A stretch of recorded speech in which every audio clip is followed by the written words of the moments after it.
सच्चिदानन्दरूपाय विश्वोपत्यादिहेतवे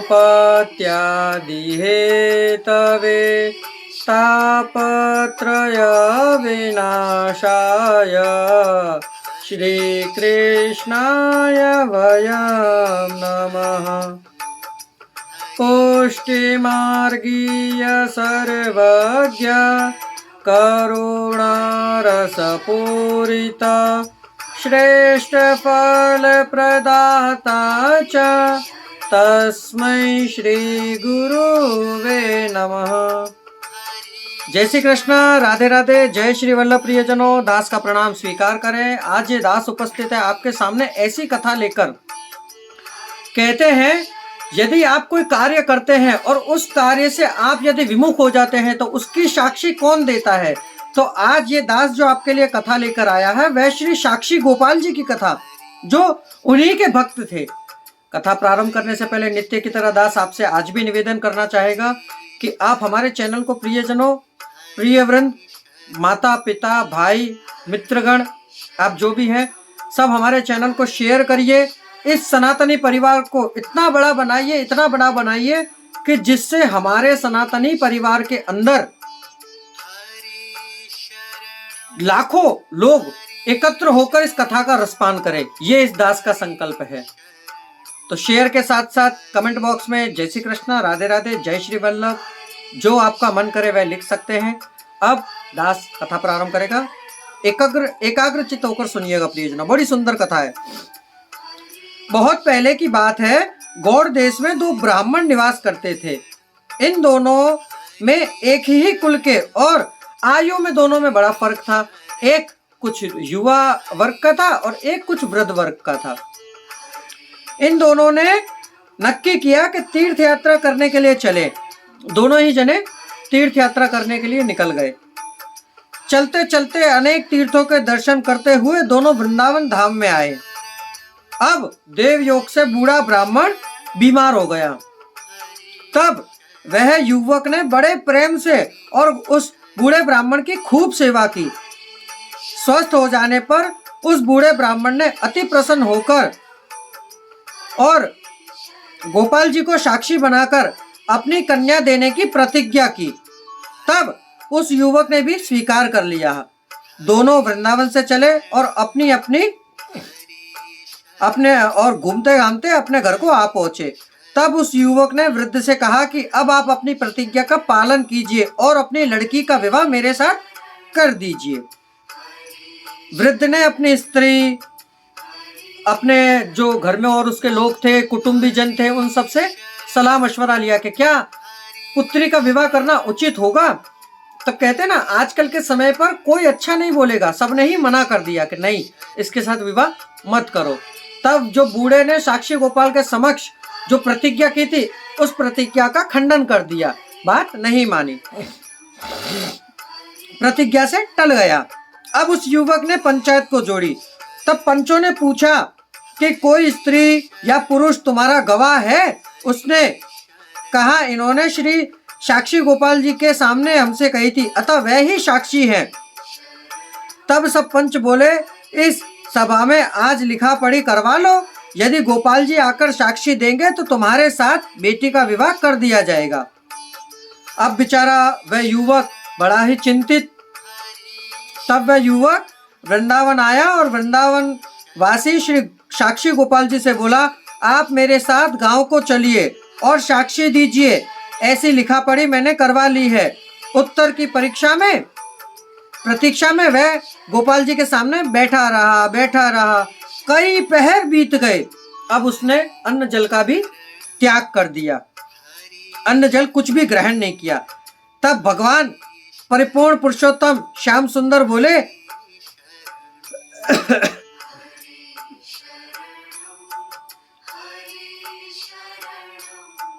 प्रतिमा चलती नहीं है। तब उसने बोला कि प्रतिमा चलती नहीं है प्रभु, तो प्रतिमा बोलती है क्या। अब इसके मनोहर भाव को देखकर भगवान इसके साथ चलने को तैयार हो गए, परंतु शर्त एक रखी कि मुझे 2 शेर उत्तम भोग रास्ते में धरना, और दूसरी शर्त ये कि तुम आगे आगे चलना, मैं तुम्हारे साथ पीछे पीछे चलूंगा, परंतु जहां तुम पीछे मुड़ के देखोगे मैं वहां से फिर टस से मस नहीं होऊंगा। मेरे नूपुरों की आवाज तुम्हें आएगी। नूपुर यानी कि पैरों में जो पायल भगवान की होती है वह, कि मेरे नूपुर की आवाज आएगी, पर तुम पीछे पलट के मत देखना। इसने कही ठीक है। अब तो आगे आगे भक्त, पीछे पीछे भगवान वृंदावन से चले। जैसे ही गांव के निकट पहुंचे, वैसे ही उस भक्त के मन में आया कि जरा चलते हुए ठाकुर जी की शोभा तो देख लूं, कि श्याम सुंदर कैसे सुंदर दिखते हैं। अब तो देखते ही गोपाल जी खड़े हो गए और मंद मंद मुस्कुराने लगे। भक्त ने कहा, क्यों थक गए हो क्या प्रभु? अब तो बस थोड़ी ही दूर चलना है। भगवान ने कहा, मैंने तो पहले ही कहा था, अब मैं यहाँ से आगे नहीं जाऊंगा।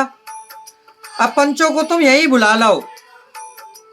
वह युवक ने यही किया। विप्र गांव में आया और सबसे बोला कि चलकर देखो, स्वयं गोपाल जी साक्षी देने पधारे हैं। यह सुनते ही सब लोग आश्चर्यचकित हो गए और गांव के सभी लोग दौड़कर आए। पंचों के सामने श्री गोपाल जी ने श्रीमुख से बोलकर साक्षी दी। इस प्रकार दोनों भक्तों की तथा अन्यों की अभिलाषाएं पूर्ण हो गई। फिर वह साक्षी गोपाल जी का श्री विग्रह लौटकर वृंदावन आया ही नहीं। राजा ने श्री गोपाल जी के लिए प्रेम से भोग राग का प्रबंध किया। अब तक वह खुदरहा उड़ीसा में साक्षी गोपाल जी विराज रहे हैं। उड़ीसा के अंदर वहां खुदरा करके गांव है, वहां आज भी साक्षी गोपाल जी विराज रहे हैं।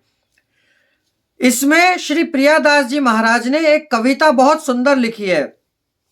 गौड़ देश वासी उभे विप्रता की कथा सुनो, एक वैसे वृद्ध जाकी वृद्ध छोटो संग है, और ठोर फिरी आय बन, तन भयो दुखी किनी टहल अभंग है, रीजो बड़ो द्विज निज सुता तो को दई, अहो रहो नहीं चाह मेरे लई बीने रंग है, साखी दे गोपाल अब बात प्रतिपाल, करो टरो कुल ग्राम भाम पूछो सप्रसंग है, बोल छोटो विप्र क्षिप्र दीजिए कही जो बात, तिया सुत कहे ओहो सुता याके जोग है, द्विजे कहे नाही कैसे करो, मैं तो दैन कहीं कहीं कहो भूली भयो विथा को प्रयोग है, भई सभा भारी पूछ यो साखी नर नारी, श्री गोपाल बनवारी और कौन तुच्छ लोग है,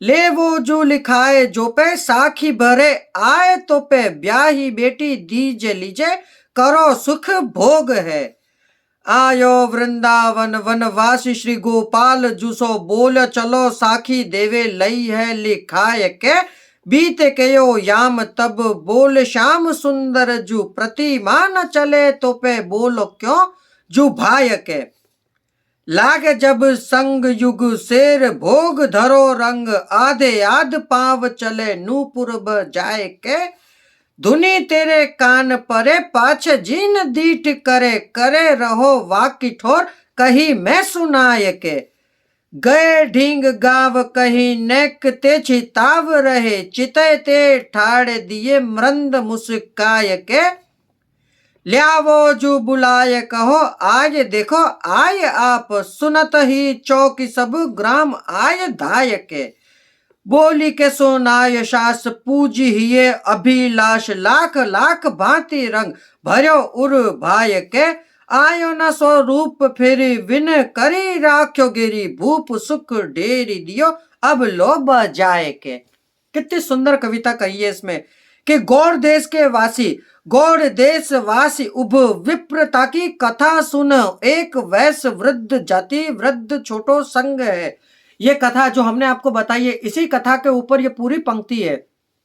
इस पंक्ति के बारे में यदि आपको जानना हो तो हमें कमेंट बॉक्स में बताइएगा प्रियजनों, हम आपको अवश्य सुनाएंगे।